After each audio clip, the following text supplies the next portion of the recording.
Admiral Sarah Chen stood on the bridge of the UES Retribution, her weathered hands gripping the railing as she watched the holographic display flicker with alien symbols. 20 years of deep space combat had taught her to read between the lines of panic, but this was different. "Analysis, Lieutenant Torres," she commanded, her voice steady despite the chill running down her spine. Lieutenant Marcus Torres, barely 25, with the kind of quick mind that made older officers both proud and nervous, ran his fingers across the quantum interface. His dark eyes reflected the blue glow of the alien transmission as he worked. "Ma'am, the signal originates from the Kepler 442 system, approximately 12 light-years from our current position. The mathematical principles are familiar, but the language is completely unknown." He paused, his face pale. "Admiral, the energy signature suggests this message has been broadcasting for over 3 months." 3 months? Chen felt ice form in her stomach. In her experience, distress calls that old usually meant one thing: everyone was already dead. Dr. Elena Vasquez stepped forward from her station at the xenolinguistics console. The brilliant scientist had dedicated her life to first contact protocols, dreaming of the day humanity would meet its neighbors among the stars. That day had finally come, but not at all as she had imagined. "Admiral, I've managed to decode portions of the transmission," Vasquez said, her accent thick with excitement and fear. "The basic structure suggests a desperate plea for help. The beings, they call themselves the Zalani, and they're not alone in that system." The bridge fell silent except for the hum of life support systems. Every officer present understood the implications. First contact with an alien species, and they were under attack. "Show me," Chen ordered. The main display shimmered, and suddenly the bridge was filled with an alien voice. The sound was haunting, like wind chimes mixed with whale song, beautiful, and desperate at the same time. "We translate help." The words came in broken standard, clearly pieced together from human broadcasts. "The devourers come. They consume. Worlds die. Anyone. Please." The transmission cut off abruptly, leaving only static. Chen closed her eyes for a moment, feeling the weight of command press down on her shoulders. She had fought pirates, rebels, and rogue AI systems. But this was uncharted territory in every sense. "Ma'am?" Torres spoke up, his voice tight with urgency. "Long-range sensors are detecting massive energy signatures in the Kepler 442 system. Whatever's happening there, it's big." "How big?" "Planetary scale, Admiral. The energy readings are consistent with world-ending weapons." The silence stretched until Communications Officer Janet Park cleared her throat. "Admiral, there's something else. The signal isn't just reaching us. Every major fleet in human space received this transmission. The Terran Defense Force, the Colonial Marines, even the Independent Worlds Alliance." Chen's eyes widened. Humanities. 3 major factions had been on the brink of war for months, their fleets positioned like chess pieces across known space. The discovery of rare element deposits on the border worlds had pushed tensions to a breaking point, but now there was something bigger than their petty conflicts. "Patch me through to Fleet Command Priority Alpha," Chen ordered. Connection established, Admiral. The face of Fleet Admiral Harrison Cross appeared on screen, his gray hair disheveled and his eyes showing the strain of sleepless nights. "Sarah, tell me you have some good news about this alien situation." "I wish I did, Harrison. What's the status of the other fleets?" Cross rubbed his temples. "Admiral Kozlov of the Colonial Marines is en route from the Centauri system with 15 heavy cruisers and 3 dreadnoughts. Captain Zhang of the Independent Alliance is mobilizing 12 destroyers and their new prototype carrier. And Sarah, the President has authorized me to deploy the entire First Fleet." Chen felt her breath catch. The First Fleet was humanity's most powerful naval force, 37 ships including the massive dreadnought Devastator. They only deployed the First Fleet for existential threats. "How long until we reach the system?" she asked. 72 hours at maximum burn. "Sarah, I need you to take point on this. Your ship is the fastest and—" Cross hesitated. "And if this goes wrong, I need someone I trust making first contact." The weight of history settled on Chen's shoulders. Humanity's first meeting with alien life, and she would be leading the charge. Understood, sir. What are our rules of engagement? Protect the aliens if possible, but Sarah, protect humanity first. We don't know what we're walking into. The connection ended, leaving Chen alone with her thoughts and her crew. She looked around the bridge at the faces of men and women who had followed her through hell and back. They were scared. She could see it in their eyes, but they were ready. Lieutenant Park, signal the fleet. All ships are to prepare for emergency jump to the Kepler 442 system. Maximum burn, full combat readiness. Aye, ma'am. Dr. Vasquez, I want every scrap of data on that transmission analyzed. If we're going to help these Zilani, we need to understand what we're up against. Already on it, Admiral. Chen turned to face the main display, where the star map showed their destination. As a small red dot in the vast darkness, somewhere out there an alien civilization was fighting for its life, and humanity, fractured, violent, barely united, was their only hope. Torres, how long until we reach jump distance? 6 hours, Admiral.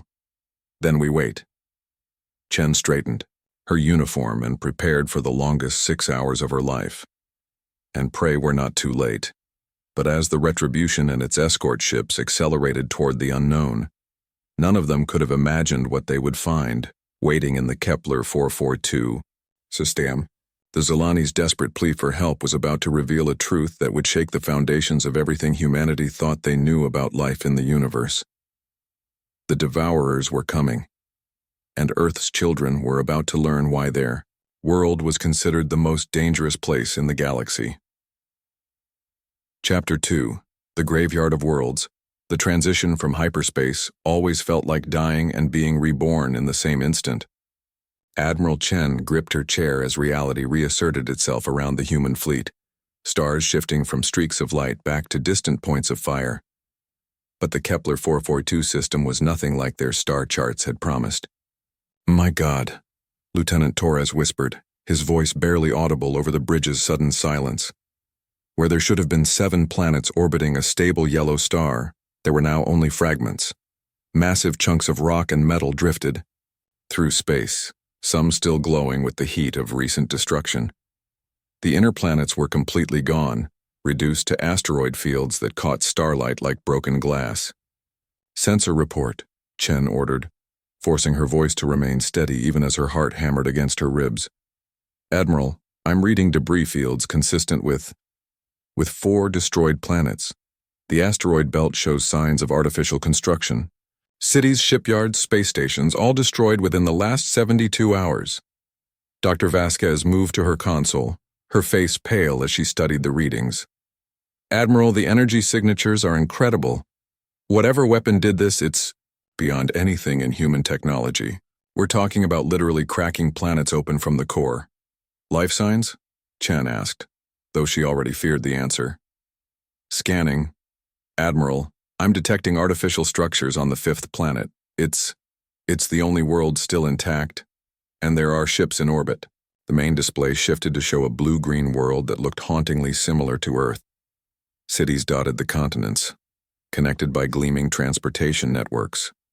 But surrounding the planet like a deadly embrace were ships unlike anything humanity had ever seen. They were organic-looking, with surfaces that seemed to pulse and writhe. Each vessel was easily the size of a human city, their dark hulls absorbing light like living shadows. And there were hundreds of them. The Devourers, Torres said quietly, and everyone on the bridge knew he was right. Admiral, communications. Officer Park interrupted. I'm receiving a transmission from the planet's surface. It's the Zilani. On screen. The holographic display flickered, and suddenly they were looking at an alien face. The Zilani resembled humans in basic structure, but with crystalline skin that reflected light in rainbow patterns. Their eyes were larger, filled with an intelligence that spoke of millennia of civilization. But now those eyes held only desperation. Human ships, the alien spoke in carefully pronounced standard. I am High Counselor Zarthek of the Zilani Union. Your people received our call for help? Chen stepped forward. I am Admiral Sarah Chen of the United Earth Space Force. We came as soon as we received your distress signal. What is your situation? We are the last. Zarthek's voice cracked with emotion. 4 worlds in our system. 4 billion of my people consumed. The Devourers strip away everything. Resources, knowledge, life itself. They leave only empty husks floating in space. The display shifted to show horrific images from the planet's surface. Massive organic creatures like living buildings were moving across continents. Wherever they passed, the land became gray and lifeless. Cities that had stood for thousands of years crumbled to dust. How long do you have? Chen asked. Hours, perhaps less. Our defenses are failing. Admiral Chen, your species may be our final hope. The transmission ended, leaving the bridge in stunned silence. Chen looked at her tactical display, counting the enemy ships. Even with the combined human fleets, they were outnumbered 10-1 by vessels that had casually destroyed entire planets. Admiral, Torres said quietly, Fleet Admiral Cross is requesting immediate conference. The communication screen split into 3 sections. Fleet Admiral Cross appeared from the bridge of the Devastator, his face grim. Admiral Kozlov of the Colonial Marines looked like a bear ready for battle, his massive frame filling his command chair. Captain Zhang of the Independent Alliance was younger than the others, but her eyes held the hardness of someone who had seen too much war. Report, Admiral Chen, Cross ordered. 4 planets destroyed, possibly 4 billion casualties. The surviving world has maybe hours before the Devourers finish their harvest. Chen paused, struggling with what she was about to say. Sirs, we're looking at a force that casually destroys worlds. Our combined fleets might not be enough. Might not be enough? Kozlov's Russian accent grew thicker with anger. These creatures murdered billions of innocents. We are the United Earth Space Forces. We do not run from fight. Captain Zhang leaned forward. Admiral Kozlov is right, but we need to be smart about this. Dr. Vasquez, what have you learned about these Devourers? Vasquez took a deep breath before responding. The ships appear to be partially biological, possibly grown rather than built. Their energy signatures suggest they can drain power directly from stellar bodies and planetary cores. They're not just conquering worlds, they're consuming them completely. Any weaknesses? Cross asked. Unknown, sir, but the Zelani managed to survive this long, so their defensive technology might be compatible with our systems. Chen made her decision. Admirals, captains, I request permission to make direct contact with the Zelani military leaders. If we're going to have any chance of saving their world and stopping these Devourers from spreading further, we need to coordinate our efforts. Granted, Cross said after a moment. But Sarah, if this goes wrong, sir, humanity just met its first galactic neighbor and its first existential threat. The connection with the planet's surface took several tense minutes to establish. When it finally came through, the human commanders found themselves face to face with the strangest war council in history. High Counselor Zarthek was joined by 2 other Zelani. The first was introduced as Fleet Commander Veltar, whose crystalline skin showed battle scars that caught the light like broken prisms. The second was Science Director Cathara, whose eyes held the desperate hope of someone clinging to impossible odds. Human commanders, Zarthek began, we are honored by your presence, though we wish it were under better circumstances. Our military analysis suggests your ships are formidable, but the Devourers have consumed 17 star systems in this sector alone. Fleet Commander Veltar leaned forward. Their ships regenerate damage by consuming matter directly. Conventional weapons are ineffective unless you can deliver overwhelming firepower to completely destroy them in single strikes. How do you know this? Admiral Kozlov asked. Because we tried, Veltar's voice was bitter. Our fleet of 300 ships engaged them at our outer worlds. 12 survived to retreat here. The silence that followed was deafening. 300, ships reduced to 12. Dr. Vasquez spoke up. Science Director Cathara, what can you tell us about their weakness? You mentioned they drain energy. Is there a way to overload them? The alien scientist's expression showed something that might have been hope. Perhaps. Our analysis suggests they cannot process certain types of quantum energy, specifically the kind generated by matter-antimatter reactions. Your human ships use such drives, yes? Yes, Chen said slowly. But antimatter containment breaches are problematic. Exactly. We believe if we could create a coordinated antimatter cascade, the resulting quantum feedback might disrupt their ability to regenerate. But it would require precise timing and... Kithara paused. And ships willing to sacrifice themselves to create the cascade. The weight of those words settled over both the human and Zilani commanders. They were talking about a suicide mission on a massive scale. Captain Zhang was the first to speak. How many ships would we need to sacrifice? Unknown. Perhaps 20% of your fleet to create sufficient cascade effect. Chen did the math in her head. 20% of their combined forces meant 15 ships and their crews. 15 ships full of people who had families, dreams, lives they wanted to return to. But the alternative was the complete extinction of the Zilani, and potentially the spread of the Devourers to human space. Admirals, Chen said quietly, I need to speak with my crew. The connection ended, leaving Chen alone on her bridge with the most important decision of her life. Around her, officers who had served under her command for years waited for orders that might send them all to their deaths. You heard the options, Chen said simply. We can retreat to Earth and hope the Devourers don't follow. Or we can stay and fight alongside the Zilani, knowing that some of us won't be going home. Torres was the first to respond. Ma'am, I didn't sign up to run from bullies, even alien ones. I agree, Dr. Vasquez added.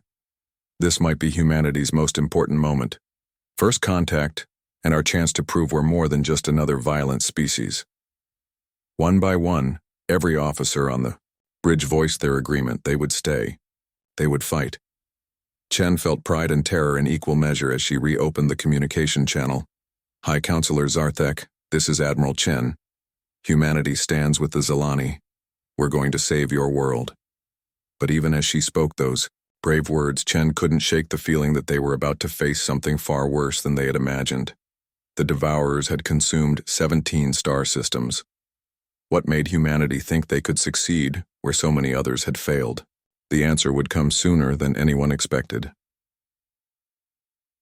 Chapter 3. When Deathworlders unite, the combined human and Zilani fleet made an impressive sight against the starfield. 93 ships of various sizes and configurations, their hulls gleaming with purpose and desperation. But as Admiral Chen studied the tactical display, she couldn't ignore the sobering reality. They were still vastly outnumbered by the Devourer fleet surrounding the planet. Admiral, Lieutenant Torres called from his station. We're receiving detailed tactical data from the Zilani. Their surviving ships are providing real-time intelligence on Devourer movement patterns. The main display shifted to show the enemy formation. The organic ships moved in what appeared to be random patterns, but Dr. Vasquez had identified an underlying structure. They're not just orbiting randomly, she explained to the assembled fleet commanders via hologram. The Devourers are positioning themselves to create some kind of energy net around the planet. If they complete it, the entire world will be drained within hours, finished Science Director Kithara from the planet's surface. They've done this to our other worlds. Once the net is complete, they can extract a planet's core energy directly. Fleet Admiral Cross leaned forward on his command throne aboard the Devastator. How long until the net is complete? 6 hours, maybe 7, Fleet Commander Veltar replied. But our ground forces are reporting that the harvest creatures on the surface are accelerating their consumption. If we don't act within 4 hours, there may be nothing left to save. Admiral Kozlov slammed his fist on his chair's armrest. Then we attack now, while we still have chance. Wait, Captain Zhang interjected, her tactical mind working through the problem. If we attack conventionally, we'll be slaughtered just like the Zilani fleet was. We need to be smarter. Chen studied the enemy formation, looking for patterns, weaknesses, anything they could exploit. Her years of combat experience had taught her that there was always a solution. Sometimes it just required thinking outside conventional military doctrine. "Dr. Vasquez," she said suddenly, "you mentioned that the Devourers can't process quantum energy from matter-antimatter reactions. But what if we don't wait for them to try?" "I don't follow, Admiral. What if we create the antimatter cascade? Before they have a chance to drain it, set up a quantum resonance that spreads through their entire formation?" Science Director Keithara's crystalline features brightened with understanding. "Yes, if we could create multiple cascade points simultaneously, the quantum feedback would propagate through their organic neural networks. They share a collective consciousness. What affects one ship affects them all." The fleet commanders looked at each other with dawning hope. For the first time since arriving in the system, they had something resembling a plan. "How do we create multiple cascade points?" Fleet Admiral Cross asked. Chen's mind was racing through possibilities. "We modify our antimatter containment systems to fail on command. Each ship becomes a potential cascade generator, but we need precise timing and positioning." "And volunteers," Captain Zhang added quietly. The uncomfortable truth settled over the command conference. They were asking people to deliberately destroy their own ships with no guarantee of survival. Admiral Kozlov straightened in his chair. "My heavy cruiser Stalingrad has the largest antimatter reserves in the fleet. If someone is to sacrifice ship for the good of mission, it should be mine." "Negative," Chen said firmly. "We need your heavy weapons for the conventional assault. I'll take the Retribution in as the primary cascade generator." "Admiral," Torres interrupted from off-screen, "if I may, there might be another way." All eyes turned to the young lieutenant as he appeared on the holographic display. "The Zalani have been studying these creatures for months. They've learned to predict their behavior patterns.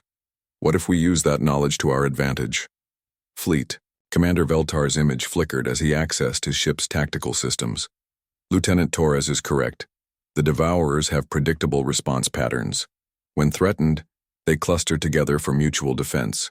If we could trigger that response, they'd bunch up, making them perfect targets for a coordinated cascade," Chen finished. "Brilliant.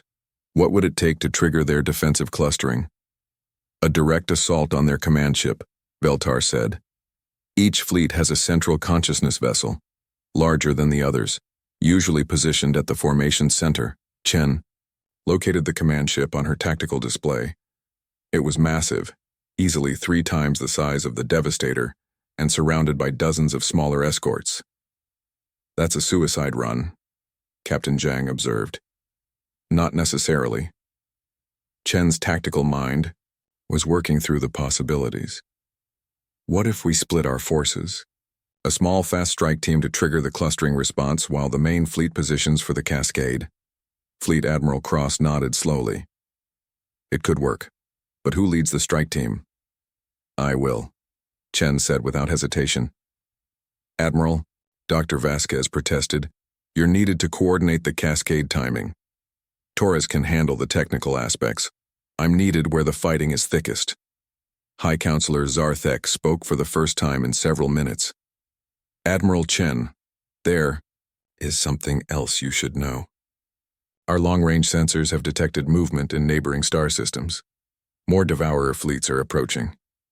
The command conference fell silent as the implications sank in. "How many?" Cross asked. "At least 3 more fleets, each similar, in size to the one currently here. They will arrive within 18 hours. Chen felt ice form in her stomach. Even if they defeated the current Devourer fleet, 3 more were on the way. And humanity didn't have the resources to fight them all. "Then we better make sure this works," she said grimly. "All ships, prepare for combat operations. Strike team will consist of the Retribution, Colonial Marine Destroyer Moscow, and Independent Alliance Cruiser Harmony. All other vessels will position for cascade timing." "Admiral," Fleet Commander Veltar interrupted, "my ship, Crystal Song, will join your strike team. My people have been fighting these creatures longer than anyone. We know their weaknesses." Chen nodded gratefully. "Accepted. 4 ships against their command vessel and escorts. The rest of the fleet creates the cascade trap. As the commanders prepared to end the conference and return to their respective ships, Science Director Kethera spoke up one final time. Human commanders, there is one more thing. Our historical records show that the Devourers have been moving through this galaxy for thousands of years. Every species they encounter either joins them or is consumed. You are the first to offer aid to strangers. That's what humans do, Chen said simply. We're too stubborn to know when we're beaten. Admiral Kozlov laughed, a sound like grinding metal. And too crazy to back down from impossible fight. Captain Zhang smiled for the first time since entering the system. The Devourers picked the wrong species to threaten. As the holographic conference ended, and each commander returned to preparing their crews for battle, Chen felt a strange sense of destiny settling over her. Humanity's first contact with alien life had become their first test as a galactic species. They were about to prove that Earth hadn't just produced intelligent life. It had produced warriors who would fight for strangers, sacrifice for principles, and face impossible odds with nothing but determination and hope. The Devourers were about to learn why humans called their homeworld a death world, and why the children of such a world were the most dangerous force in the galaxy. All ships, Chen broadcast to the combined fleet. This is Admiral Chen. Today we don't just fight for the Zilani. We fight for the principle that intelligent life deserves to exist free from fear. We fight for the idea that the strong should protect the weak, not consume them. She paused, looking around her bridge at faces filled with determination. Today we show the galaxy what humans stand for. All ships, execute attack pattern Delta. Strike team, follow me in.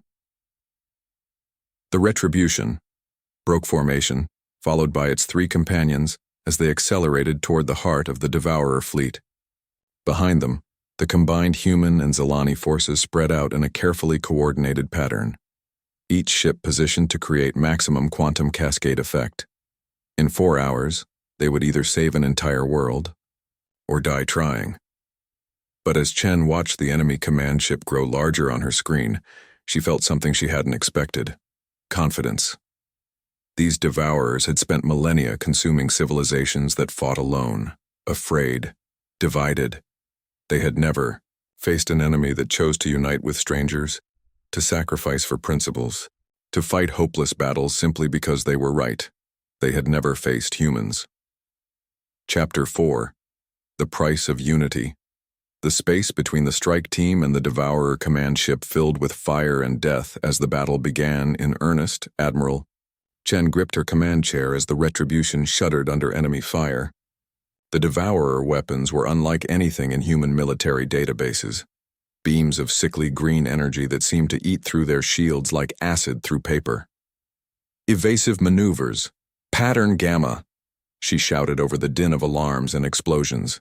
Lieutenant Torres worked frantically at his station, sweat beading on his forehead. Admiral, their weapons are adapting to our shield frequencies faster than we can rotate them. Then we go old school, Chen replied grimly. All power to forward shields. Ramming speed! The Colonial Marine destroyer Moscow pulled alongside, its captain's voice crackling through the comm system. Admiral Chen, this is Captain Petrov. My ship is taking heavy damage. Request permission to begin early cascade sequence. Chen's heart clenched as she watched the Moscow list to starboard, atmosphere venting from multiple hull breaches. Negative, Captain. We need precise timing or the cascade won't propagate properly. Understood, Admiral. Moscow will hold position. The Zilani ship Crystal Song danced between enemy fire with grace that made human ships look clumsy by comparison. Fleet Commander Veltar's voice came through clear and determined. Human friends, we are approaching optimal cascade position. Enemy command ship is beginning defensive clustering pattern. Chen checked her tactical display. The Devourer fleet was indeed responding exactly as predicted. Their ships pulling together into a tighter formation around their command vessel. It was working. Dr. Vasquez, Chen called. How's our antimatter containment looking? Containment fields are holding, but I can trigger cascade failure on your command. Admiral. Vasquez paused. If we do this, there's no guarantee any of us will survive the quantum feedback. Understood. All ships report status. The responses came in quick succession. Moscow ready for cascade, containment at critical levels. Harmony standing by, antimatter reserves primed. Crystal Song prepared for cascade sequence. Chen looked around her bridge one final time, seeing the faces of people who had become family over years of service together. They were scared. She could see it in their eyes. But they were ready. Fleet Admiral Cross, she broadcast to the main fleet. This is Strike Team Leader. Enemy is in position for cascade sequence. Are your ships ready? Cross's voice came back heavy with emotion. All ships report ready, Admiral. Sarah, it's been an honor serving with you. The honor was mine, sir. Chen raised her hand, finger hovering over the cascade initiation control. Around them, Devourer, ships continued to cluster together, their organic hulls pulsing with malevolent energy. The command ship loomed ahead like a living mountain, its weapons charging for what would surely be a killing blow. All ships, on my mark. 3, 2, 1. Execute. 4 antimatter containment fields failed simultaneously, creating a cascade of quantum energy that rippled outward like stones thrown into a cosmic pond. The effect was immediate and devastating. The Devourer ships, caught in their defensive cluster, began to convulse as the quantum feedback overloaded their organic neural networks. Ship after ship went dark as their collective consciousness was disrupted by energies they couldn't absorb or process, but the strike team paid a terrible price for their success. The Moscow vanished in a brilliant flash as her antimatter stores detonated completely. The Harmony lasted a few seconds longer before her hull buckled under quantum stresses no ship was designed to withstand. The Crystal Song managed to get out a final transmission. For the Zelani, for new friendships, only the Retribution survived the initial cascade, her modified shields barely containing the quantum maelstrom around them. But Chen knew they wouldn't last long. "Demiral!" Torres shouted over the noise of failing systems. "The cascade is propagating through their entire fleet. It's working." On the main display, they watched as hundreds of Devourer ships went dark, their organic hulls no longer pulsing, with stolen energy. The quantum feedback was spreading from ship to ship exactly as the Zelani scientists had predicted. But their victory came at a cost none of them had anticipated. "Admiral?" Dr. Vasquez called out, her voice tight with alarm. "I'm reading massive energy discharge from the planet's surface. The Devourers down there, they're not just dying. They're releasing everything they've consumed back into the environment." The planet below began to glow as stored energy erupted from the dying harvest creatures. Cities that had been gray and lifeless suddenly blazed with returned power. Forests that had been drained to husks began to shimmer with returning vitality. "It's like they're giving back everything they stole," Torres whispered in amazement. High Counselor Zarthek's voice came through the communication system, thick with emotion. "Admiral Chen, our cities are being restored. Our people. Millions we thought were dead, they're returning to consciousness. The Devourers didn't consume them. They were storing them." Chen slumped in her command chair, exhaustion and relief warring in her chest. They had done it. They had saved an entire world and rescued billions of lives that everyone had thought were lost. But the price. "Fleet casualty report," she requested quietly. Fleet Admiral Cross's voice came back subdued. 3 ships lost in the strike team: Moscow, Harmony, and Crystal Song. Total casualties: 437 souls. The bridge fell, silent as the weight of those numbers settled over them. 437 people who would never see home again, who had sacrificed everything to save strangers they had never met. "Admiral?" Lieutenant Park interrupted softly. "I'm receiving multiple transmissions from across the planet. The Zelani they're calling us heroes." Chen shook her head. "The heroes are the ones who didn't make it home." "Admiral Chen," came a new voice, Science Director Kethara from the planet's surface. "Our preliminary analysis of the Devourer technology is remarkable. These creatures weren't just consuming worlds, they were preparing them. Preparing them for what? We don't know yet. but their ships contained data about dozens of other species, other worlds. Admiral, I think the Devourers weren't the real threat. They were gardeners, preparing worlds for something else. Chen felt ice form in her stomach. How long until those reinforcement fleets arrive? 16 hours, Torres reported. And how long to analyze the Devourer data? Days, possibly weeks, Kethera replied. Chen looked at her tactical display showing the debris field that had once been the Devourer fleet and the approaching signatures of 3 more fleets just like it. They had won the battle, but the war was far from over. Fleet Admiral Cross, this is Admiral Chen. I'm recommending immediate evacuation of all non-essential personnel from the system. We need to get this data to Earth and prepare our defenses. Agreed. All civilian ships and non-combat vessels will return to Earth immediately. Combat ships will remain to assist in the evacuation of Zilani civilians. Admiral, High Counselor Zarthek interrupted. With respect, we will not abandon our homeworld again. If more Devourers come, we will fight alongside our human friends. Chen smiled despite the circumstances. In the span of a few hours, humanity had gained its first true allies among the stars. Then we fight together, she said simply. Human and Zilani, united against whatever comes next. As the combined fleet began preparations for evacuation and defense, Chen couldn't shake the feeling that this was only the beginning. The Devourers had been preparing worlds for something, and that something was still out there. But for the first time since arriving in the system, she felt hope. Humanity had proven they could unite with strangers, fight for principles rather than just survival, and make sacrifices for the greater good. They had shown the galaxy that Earth's children were more than just another violent species. They were protectors, allies, friends to those who needed them most. The Devourers had been gardeners, preparing worlds for harvest.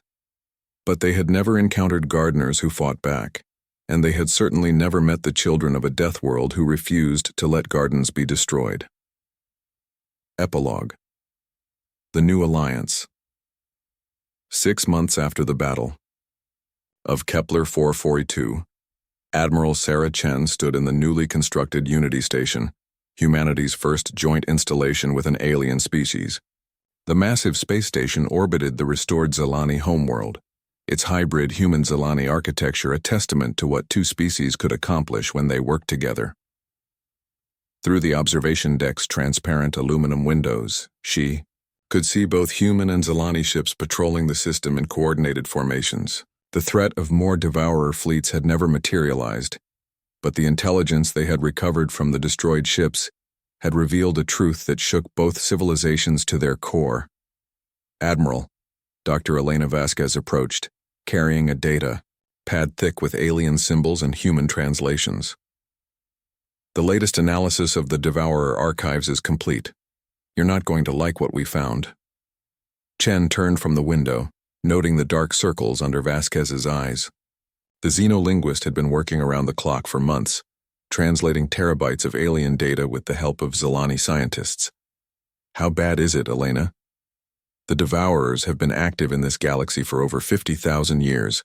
They've prepared more than 2,000 worlds across hundreds of star systems. Vasquez's voice was hollow with exhaustion and horror. But Sarah, that's not the worst part. Chen waited, though she dreaded what was coming next. They weren't working alone. The data contains references to something called the Harvest Masters, beings that created the Devourers as living tools. The preparation of worlds, it was all leading up to something called the Great Awakening. Chen felt her blood chill. What kind of awakening? We're still translating, but it appears the Harvest Masters have been dormant for millennia, waiting for enough worlds to be prepared. The Devourers were essentially farming civilizations, storing their knowledge, their genetic material, their cultural essence, all to feed something much larger when it wakes up. Before Chen could respond, the station's communication systems activated with an urgent priority signal. High Counselor Zarthek's crystalline features appeared on the holographic display, his usual calm demeanor replaced by barely controlled panic. Admiral Chen, our deep space monitoring stations are detecting massive energy signatures at the galactic core. Something immense is stirring. Chen's worst fears were being confirmed. How immense, Counselor? The energy output is equivalent to an entire star system, Admiral, and it's growing stronger by the hour.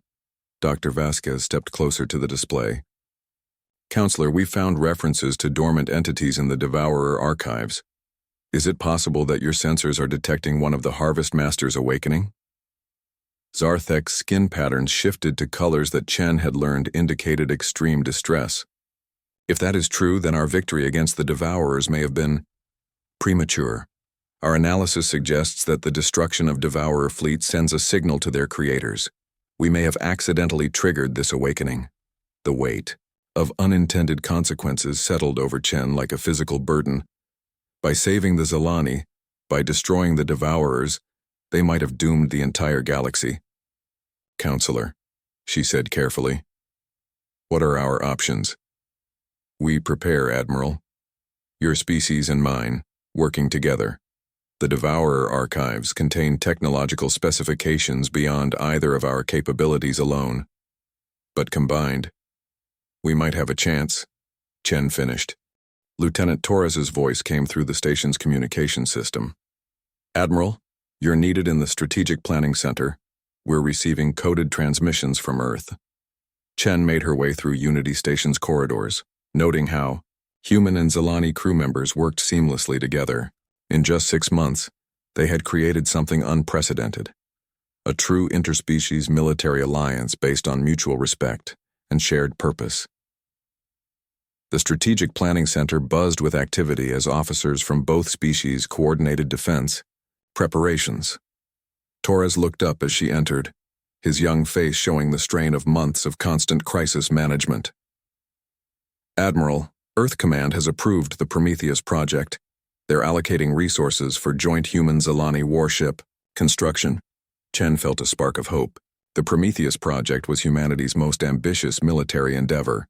The construction of ships that combined human resilience with Zilani technology, creating vessels more powerful than either species could build alone. How many ships, Lieutenant? Initial. Production run calls for 50 hybrid vessels, each capable of quantum cascade weapons and regenerative hull systems. But Admiral, Torres hesitated. The first ships won't be ready for at least 18 months. And how long do we have before whatever's awakening at the galactic core becomes active? Science Director Cathara's voice came from across the room, where she was working alongside human scientists at a joint research station. Our projections suggest 6 months, possibly less. The mathematics were brutal. They needed 18 months to build a fleet capable of fighting Harvest Masters, but only had 6 months before those entities became active. Then we make do with what we have, Chen said firmly. Counselor Zarthek, what's the status of the Galactic Alliance proposal? The Zilani leader's image appeared on the central display. Admiral, we have made contact with 17 other species in our local galactic sector. 12 have agreed to join our defensive alliance. The Cathara Confederation is contributing 37 ships. The Meridian Republic has pledged their entire frontier fleet, and even the isolationist Vorth Collective has agreed to share defensive technologies. Chen smiled despite the circumstances. Humanity's first contact with alien life had sparked something unprecedented. A galaxy-wide alliance of species willing to stand together against a common threat. What about the species that refused to join? Zarthek's expression darkened. 3 species have chosen to flee to the outer galactic rim, hoping distance will protect them. 2 others. He paused. 2 others have declared their intention to serve the Harvest Masters voluntarily, believing submission will save them from consumption. The room fell silent as the implications sank in. Not only were they facing ancient entities of unimaginable power, but some species were actually helping their enemies. Dr. Vasquez looked up from her translation work. Admiral, I found something else in the archives. The Devourers kept detailed records of every species they encountered. There are patterns. What kind of patterns? Species that fight together survive longer than those that fight alone. But more importantly, Species from dangerous worlds, when what the archives call crucible worlds or death worlds, are significantly more resistant to devourer tactics. Chen felt pieces of a larger puzzle clicking into place. Are you saying that our homeworld's classification as a death world actually makes us more effective against these threats? Not just more effective, Admiral. According to the data, species from death worlds are the only ones that have ever successfully destroyed devourer fleets in direct combat. Every other species was either consumed or forced to flee. The weight of destiny settled over Chen's shoulders. Earth's violent history, its harsh environment, its tendency to produce species that thrived on conflict and challenge, all of it had been preparing humanity for this moment. "Lieutenant Torres," she said quietly, "send a message to Earth Command. Tell them we need every ship, every weapon, every person willing to fight. This isn't just about saving the Zilani anymore." "What should I tell them we're fighting for, Admiral?" Chen looked around the room at humans and Zilani working side by side, at the display showing dozens of species choosing to stand together against impossible odds, at the hope and determination in everyone's eyes despite the overwhelming threat they faced. Tell them we're fighting for the right of intelligent life to exist free from fear. Tell them we're fighting for the principle that the strong should protect the weak, not consume them. Tell them, she paused, thinking of the crew members who had died at Kepler 442, of the billions of Zilani who had been saved, of the alliance they had built from the ashes of first contact. Tell them we're fighting for the idea that the galaxy is big enough for all of us to thrive together. As alarms began to sound throughout Unity Station, indicating that the energy signatures from the galactic core had intensified again, Chen felt something she hadn't expected: eagerness for the fight to come. The Harvest Masters were awakening, expecting to find a galaxy full of prepared worlds and submissive species ready for consumption. Instead, they would find something that had never existed before in galactic history. A true alliance of species willing to fight and die for each other, led by the children of a world so dangerous that it had forged them into the ultimate defenders. The Devourers had been gardeners, preparing worlds for harvest. But they had never encountered gardeners who had learned to fight back, to stand together, to turn their tools of cultivation into weapons of war. The galaxy was about to learn what happened when you threatened the children of death worlds and their chosen family among the stars. The real war was just beginning, and this time, the harvest would not go as planned. The end.